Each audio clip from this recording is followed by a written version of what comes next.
আমার স্বামী তার নিজের প্লেট থেকে মুরগির রান তুলে আমার প্লেটে দিয়ে বলল, আজকে তুমি রানটা খাও।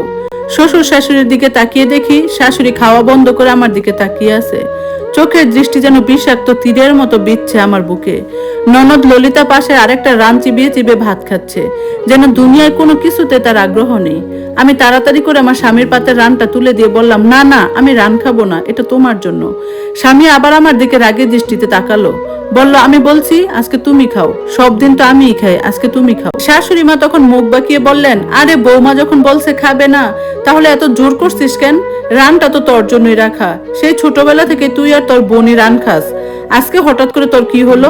আমার স্বামী শান্ত গলায় বলল, মা, সব সময় তো আমি আর ললিতাই খাই, আজকে না হয় আমার ভাগেরটা জুই খাক, ওরা তো খুব একটা বয়স না, সারাদিন কষ্ট করে নিজের হাতে রান্না করলো, আজকে না হয় জুই খাক। শ্বশুর মশাই তখন একটু গলা চড়িয়ে বললেন, আহা, তোমরা কি শুরু করলে? আগে খেয়ে নাও, খাবার সামনে রেখে এসব কথা বলতে হয় না। সবাই আবার খাওয়া শুরু করলো, কিন্তু শাশুড়ির ওই দৃষ্টির পর আমার গলা দিয়ে আর খাবার নাম ছিল না। মনে হচ্ছিল গলার কাছে আটকে যাচ্ছে খাবার।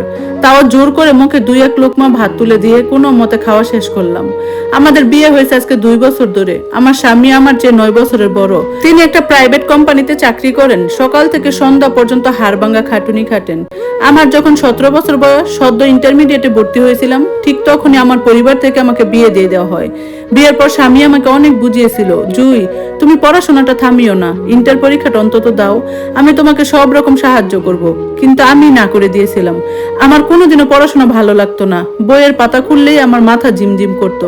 আমার ইচ্ছা ছিল একটাই, একটা সংসার হবে, নিজের হাতে গুছিয়ে রাখবো, সবাইকে ভালোবেসে আপন করে নিব, মন দিয়ে সংসার করতে আমার সব আনন্দ। কিন্তু শ্বশুর বাড়িতে পা দেওয়ার পর থেকে বাস্তবতার রূপটা আস্তে আস্তে পরিষ্কার হতে শুরু করলো। এই বাড়িতে আমার শাশুড়ি মায়ের বিচার যেন এক অদ্ভুত দাড়িপাল্লায় মাপা হয়। নিজের মেয়ের বেলায় তিনি 16 আনায় উজাড় করে দেয়, আর ছেলের বউয়ের বেলা 4 আনা সহানুভূতিও যেন তার থেকে আশা করা পাপ। অথচ ওনার নিজের মেয়ে মানে আমার ননদ ললিতা আর আমার বয়স প্রায় কাছাকাছি।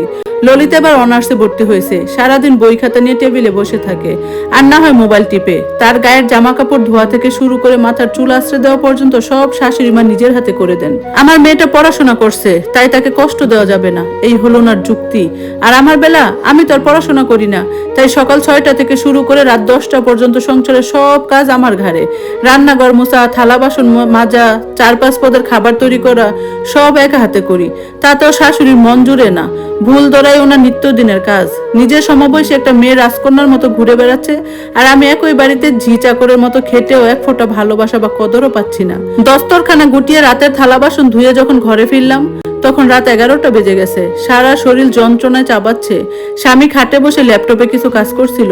আমাকে ঘরে ঢুকতে দেখে ল্যাপটপ বন্ধ করে আমার দিকে তাকালো, জুই, এসে শুয়ে পড়ো, মুখটা অমন কালো করে আছো কেন? সে মৃদু গলায় জিজ্ঞেস করলো। আমি বিছানার এক কোণে বসে মাথা নিচু করে বললাম, আজকে খাওয়ার টেবিলে তুমি অমন করে না বললেই পারতে। আম্মা কতটা রাগ করেছে জানো, কাল সকালে আমাকে কথা শোনাবে। স্বামী আমার পাশে এসে বসলো, হালকা করে আমার এক হাত নিজের হাতের মুঠোয় নিয়ে বলল, কেন কথা শোনাবে? তুমি কি মানুষ নও? ললিতা রান খেতে পারলে তুমি কেন পারবে না? যে মেয়েটা সকাল থেকে রাত পর্যন্ত পুরো পরিবারের জন্য রান্না করে, সে কি একটা মুরগির রান্নার পাওনাদার নয়? কিন্তু আম্মা তো ভাববেন আমি তোমাকে ওনার বিরুদ্ধে উস্কানি দিচ্ছি। আমি নিচু স্বরে বললাম, আম্মা যা ভাবার ভাবুক জুই, আমি জানি তুমি পড়াশোনা ছেড়ে কেবল এই সংসারটাকে ভালোবাসতে চেয়েছো, কিন্তু সংসার মানে কেবল খাটুনি নয়, তোমারও তো কিছু অধিকার আছে। আমি যদি স্বামী হয়ে তোমার এই অধিকারটুকু না দিতে পারি, তবে আমার এই চাকরির কোনো দাম নেই। স্বামীর কথাগুলো শুনে চোখের কোণে জল চলে এলো। এ বাড়িতে শাশুড়ির অবহেলা আর কটু কথা সয়ে বেঁচে থাকার পেছনে কেবল আমার স্বামীর এই ভালোবাসাটুকু একমাত্র জোর। কিন্তু আমি জানতাম আজকের এই ঘটনাটা এত সহজে শেষ হবে না। শাশুড়িমা রাতের এই অপমান কিছুতে হজম করবেন না। কাল সকালে সূর্যটা আমার জন্য নতুন কোন অশান্তির বার্তা নিয়ে আসবে, তা আমি স্পষ্ট বুঝতে পারছি। সকাল 6:30টার মধ্যে বিছানা থেকে নেমে পড়লাম। রান্নাঘরে গিয়ে হাত মুখ ধুয়ে যখন চায়ের কেতলিটা চুলায় বসালাম, তখন বাড়ির সবাই ঘুমিয়ে। প্রতিদিনের অভ্যাস মতো আগে চা বানিয়ে থালা বাসনগুলো ধোয়ার প্রস্তুতি নিচ্ছিলাম, কিন্তু বুকের ভিতরে এক ধরনের অজানা ভয় খটখট করছিল। কাল রাতের ঘটনাটা যে শাশুড়ি মা এত সহজে ভুলে যাবেন না, তা আমার খুব ভালো করে জানা ছিল। 7টা বাজতেই রান্নাঘরের দরজায় ছায়া পড়ল। তাকিয়ে দেখি শাশুড়ি মা দাঁড়িয়ে আছেন, মুখটা গম্ভীর, চোখের কোণে এক ধরনের অবহেলা। আমি নিচু সুরে বললাম, আম্মা চা দিচ্ছি, আপনি গিয়ে বসুন। উনি চায়ের কাপের দিকে না তাকিয়ে একদম ঠান্ডা গলায় বললেন, চা পরে খাওয়া যাবে, আগে বলো তো বৌমা, কাল রাতে আমার ছেলেকে কি কি গিলে খাওয়ালে যে সে নিজের মায়ের সাথে ওইভাবে কথা বলল? আমি ধুক করে ওঠা বুকটা চেপে ধরে রাখলাম। আম্মা বিশ্বাস করুন, আমি ওনাকে কিছুই বলি নাই, উনি নিজে থেকেই। আহা থামো, আর ঢং করতে হবে না। শাশুড়ি মা হাত উঁচিয়ে আমাকে থামিয়ে দিলেন। আমি তো আর নতুন দুনিয়া দেখছি না, কোনটা নিজের মনের ইচ্ছায় আর কোনটা কারো শেখানো বলি তা আমি ভালো করে চিনি। ছোটবেলা থেকে যে ছেলে মায়ের মুখের উপর একটা কথাও বলেনি, সে আজ বউর এক রানের জন্য মায়ের সাথে দাঁড়িয়ে গেল। কত বড় চাল তোমার, তাই না? কথাগুলো শোনার পর আমার চোখের কোনা দিয়ে জল গড়িয়ে পড়ার মতো অবস্থা হলো, কিন্তু আমি শক্ত হয়ে দাঁড়িয়ে রইলাম। রান্নাঘরের দেয়ালের দিকে তাকিয়ে ভাবলাম, এই বাড়িতে খাটুনির কোনো অভাব নেই, কিন্তু একটু ভুল বুঝাবুঝি হলেই সব অপরাধের দায় আমার কাঁধে এসে পড়ে। ঠিক সেই মুহূর্তে ললিতা ঢুলু ঢুলু চোখে রান্নাঘরের সামনে এসে দাঁড়ালো। শাশুড়ি মায়ের গলার স্বর মুহূর্তের মধ্যে বদলে গেল, একেবারে মোমের মতো নরম হয়ে।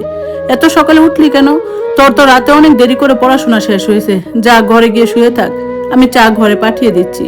ললিতা একটা হাই তুলে বলল, না মা, মাথাটা একটু ধরেছে, চাটা এখানেই দাও। শাশুড়ি মা তাড়াতাড়ি কাপে চা ঢেলে ললিতার হাতে তুলে দিলেন। তারপর আমার দিকে ঘুরে কঠিন স্বরে বললেন, সবাই তো আর সারাদিন ঘরের আনাচে কানাচে অলস সময় কাটায় না। আমার মেয়েটার মাথার কাজ, ওর শরীরের যত্ন নেওয়া দরকার। আর তোমার তো কাজ বলতে খালি এই হাড়ি পাতিল মাজা, ওটুকুতে যদি এত হিংসা হয় তবে তো বিপদ। আমি কোনো কথা বললাম না, নীরবে কাটাকুটির দিকে মনোযোগ দিলাম। প্রতিবাদের ভাষা আমার জানা ছিল, কিন্তু এই সংসারে টিকতে হলে মুখ বুজে সহ্য করাই একমাত্র পথ। তা গত 2 বছরে ভালোভাবে শিখে গেছি। 8টার দিকে আমার স্বামী তৈরি হয়ে ঘর থেকে বের হলেন। অফিসে যাওয়ার আগে টেবিলে নাস্তা খেতে বসলে শাশুড়ি মা গিয়ে পাশে বসলেন। খুব দরদ দেখিয়ে রুটি আর ডিম এগিয়ে দিয়ে বললেন, আজকে তোকে নাস্তাটা একটু বেশি করে খেতে হবে, কাল রাতে তো ঠিক মতো খাস নাই। বৌমা তো রানটা তোকে দিতে গিয়ে পুরো পরিবেশটাই নষ্ট করে দিল। স্বামী তখন প্লেটে হাত না দিয়ে একবার আমার দিকে তাকালেন। আমি তখন রান্নাঘরের কোণে দাঁড়িয়ে চায়ের বাসন ধুচ্ছিলাম। তিনি স্পষ্ট গলায় বললেন, মা, কাল রাতের কথা নতুন করে তুলছো কেন? জুই তো কাল সারাদিন খেটে রান্না করেছিল, আমি শুধু চেয়েছিলাম ও একটু ভালো মতো খাক, এতে দোষের কি? শাশুড়ি মা একটু আমতা করে বললেন, না মানে আমি তো খারাপ কিছু বলিনি রে বাবা, থাক মা, আর কথা বাড়িও না, আমার দেরি হয়ে যাচ্ছে। এই বলে তিনি তড়িঘড়ি করে 2 লোকমা খেয়ে উঠে পড়লেন। বাড়ি থেকে বের হওয়ার আগে দরজার পাশে দাঁড়িয়ে তিনি আমার দিকে তাকালেন, নিচু স্বরে বললেন, নিজের যত্ন নিও, কারো কথায় মন খারাপ করো না, আমি তো আছি। কথাটা বলেই তিনি সিঁড়ি দিয়ে নিচে নেমে গেলেন। তার কথা শুনে কষ্ট এক নিমেষে হালকা হয়ে গেল। এই বাড়িতে অত্যাচার আর অবহেলার অভাব নেই, কিন্তু এই লোকটার একটুখানি ভালোবাসাই আমার সারাদিনের ক্লান্তি আর অপমান ভুলিয়ে দেওয়ার জন্য যথেষ্ট। তবে আমি জানতাম উনি অফিসে চলে যাওয়ার পরে এই ফাঁকা বাড়িতে আমার জন্য আসল পরীক্ষা অপেক্ষা করছে। শাশুড়ি মায়ের সেই রাগী চোখ দুটো এখন আমার দিকে জমে আছে। ধন্যবাদ সবাইকে এতক্ষণ গল্পটা শোনার জন্য। গল্পটা কেমন লাগলো কমেন্টস করে জানাবেন, আর ইনশাল্লাহ খুব দ্রুত বাকি অংশ শেয়ার করব।